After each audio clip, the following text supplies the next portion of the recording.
So last year, just so we can kind of clarify, you did the Moxie Project. So tell us about the Moxie Project and then how it evolved into a nonprofit, which is pretty amazing as well. Yeah. So, I guess with my photography business, well, when I first started, like I uncovered this thing that was amazing and healing for my heart and soul. And then once I got established and was doing it, I felt my heart pulling to want to do more. And I recognized that I was uncomfortable with portraiture, and not so I say uncomfortable, but it just, I like you were saying, I wanted to do it, but I felt a lot of like, but the fact I recognized that my heart was pulling me in that direction. And so I wanted to do more of that. And it surprised me how much I loved doing those sets of photos.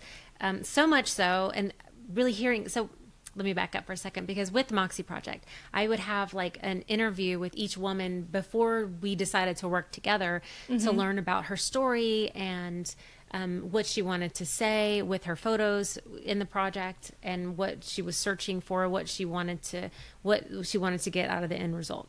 And I did not expect for so many women to get so vulnerable with me.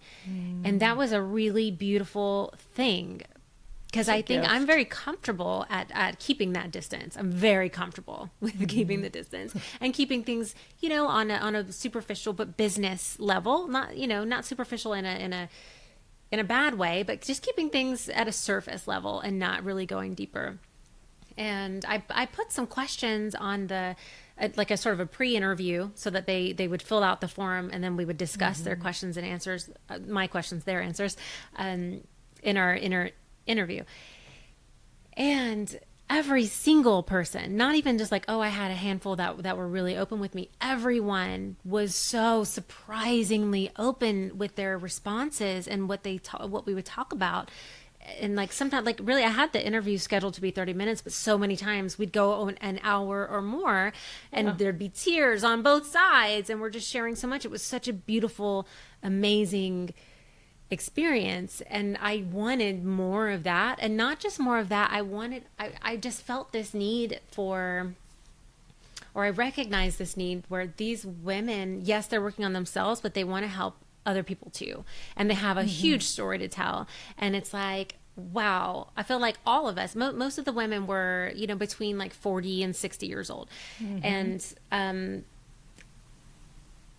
I think all of us, the majority of us definitely, if we could go back to our younger self, like our teenage self or our 20 something self, and tell her how we feel today, and our experiences and everything that we've gone through and how we've come out of it, it would be life-changing in a positive way. And I'm not saying like, oh, I wish I could go back and do something different. That's not what I'm saying. What I want to provide is for teens and young adults who have an interest in either being a business owner, especially though something that's not a typical business. So like, something that's creative, or, just something that's not quite on the same track as becoming a professional or a lawyer or a doctor or something like that. So something that where, especially coming from a family, if they don't have anyone in their family that is supportive of something creative, then it can be really hard even for parents to even support their kids, because they don't even have the vocabulary to do that. They don't even they don't feel safe with that. They're like, oh, that's a bad idea. You need to go and study and climb your way up, just like I did, and there's nothing wrong with that. And that is, I think that suits many people well, but there are people like myself who it is actually, even though we might lie to ourselves and be like, oh, this is what we should be doing, so we're going to do this, and find some successes along the way that continue to drive us, but our heart is not happy, and it takes some time. And I can list off right now 20 women that have the same story, where they ignored their heart for so long, and then at some point it forces its way out, because you just become so unhappy even though there's all the things in your life to make you happy, but you're just not feeling fulfilled. And so you break out and like, okay, well, now I'm going to do actually what I want to do. And, you know, you just, I think it requires that your confidence gets built up enough that that it's like, like I'm going to make it happen. I don't know exactly how, but I'm going to push through and make it happen because that's what my heart is telling me to do. And I'm done listening to my level head.